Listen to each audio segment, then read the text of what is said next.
ऐ बाप मैं अपनी रूह तेरे हाथों में सौंपता हूँ। 7th statement of Jesus Christ on the cross, 7वां कलमा, 7वीं बात जो यीशु ने सलीब पे की वो क्या थी?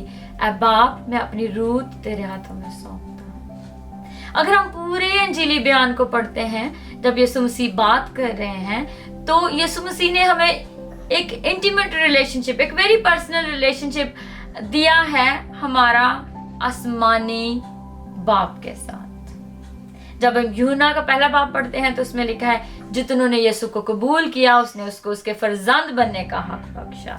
और जब खुदा यीशु मसीह अपने शागिर्दों को दुआ सिखाते हैं तो वो दुआ में भी यही कहते हैं, ऐ हमारे बाप तू जो आसमान पर है। और यहाँ पे जब हम 7वें कलमे की बात कर रहे हैं तो खुदा फिर वही बात कर रहे हैं, ऐ बाप मैं अपनी रूह तेरे हाथों में सौंपता हूँ। एंड फॉर मी यीशु मसीह कह रहे हैं, खुदावन तेरी मेरी जो एक कमिटमेंट हुई थी, जो हमने प्लान किया था इस ह्यूमन रेस को बचाने के लिए जो गुनाह में है, मैं अपना पार्ट यहाँ पे डन कर चुका हूँ। खुदावन I have done my part. ऐ बाप मैंने जो वादा किया था अपने आप को वॉलंटरीली इस कुर्बानी के लिए पेश करने का, यहाँ पे मैं उसको पूरा करता हूँ।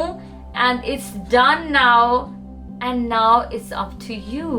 खुदा अब तेरा आगे से जो तेरा प्लान है वो होगा। जो मैंने करना था अपने वादे के मुताबिक मैं कर चुका हूँ। मैंने खून बहाया, मैंने जान देने के लिए जो वादा किया था वो अब मैं तेरे हुजूर देता हूँ। और कलाम कहता है जब यीशु ने अपनी जान दी तो उस पहर में हर जगह पे घुप डार्क अंधेरा था, कोई किसी को देख नहीं सकता था। क्यों? The son of heaven has given his spirit to the father.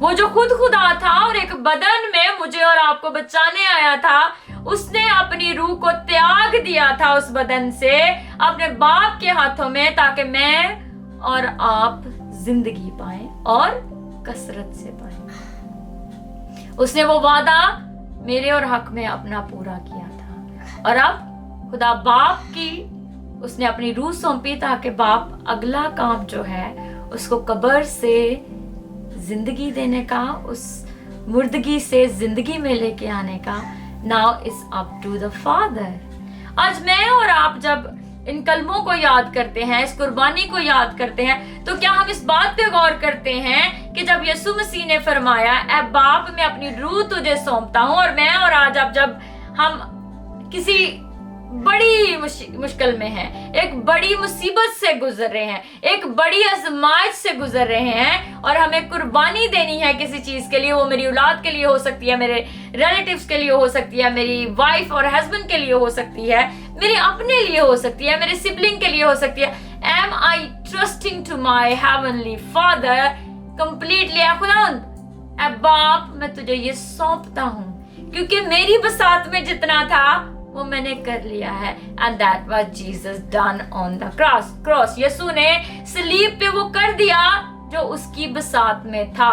वो अदालत में गया, उसको पकड़वाया गया, उसको मारा गया, उसके मुंह पे थूका गया, उसके कपड़ों पे कुरा डाला गया, उसकी पसली में नेजा मारा गया।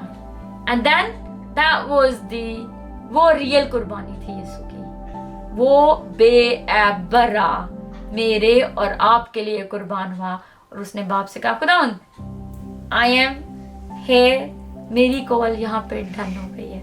Now I am giving myself to you because आगे you are going to do it. आज मुझे और आपको इस पूरे सलीबी सफर में बहुत सारी चीजें सुनने को मिलती हैं। ट्रेडिशनली हम अपने ख्याल में सोचते और करते हैं। क्या हम इस यीशु की इस गहरी बात पे गौर करते हैं कि वो क्या कह रहा है? बाप मैंने अपना पार्ट डन कर लिया है, इससे आगे अब मैं कुछ नहीं कर सकता, बिकॉज मैं फिजिकली वीक हूं इस वक्त। क्योंकि उसको उसी फिजिकली कंडीशन में रहना था, तभी तो वो कामिल बरा था जो कुर्बानी के लिए चुना गया। Are you trusting heavenly father, जिस तरह यीशु ने अपने बाप पे ट्रस्ट किया और उसको अपनी रूह सौंप दी।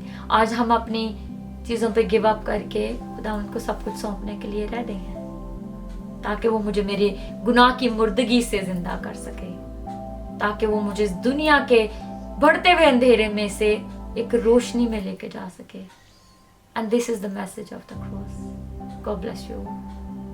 खुदा उनका शुक्र करते हैं कि खुदा ने हमारी मिनिस्ट्री को बहुत ही अच्छे प्रेयर वॉरियर्स दिए हैं। मैं पूरी प्रेयर वॉरियर की टीम जिन्होंने अपने अपने जो है कलमात, सलीबी कलमात रिकॉर्ड करके भेजे हैं, उनको बहुत ज़्यादा अप्रिशिएट करना चाहूँगी। एवरी सिंगल पर्सन जिसने हमें रिकॉर्डिंग भेजी है, हमने पर्सनली उसको वॉच किया है and we really really appreciate है। आप कोई प्रॉफिट नहीं है, कोई अपोस्टल या कोई ट्रेंड मिनिस्टर या पास्टर नहीं है। सो वट एवर आपने अपनी सोच से अपनी नज़र में जो कलाम ने आपको दिया है, रिकॉर्ड करके भेजा, हम उसके लिए आपको बहुत अप्रिशिएट करते हैं। Very well done. इसी तरह इस मिनिस्ट्री से जुड़े रहिए और बहुत सारी रूहों को बचाने के लिए इस मिनिस्ट्री का हमेशा हिस्सा रहिए। God bless you all.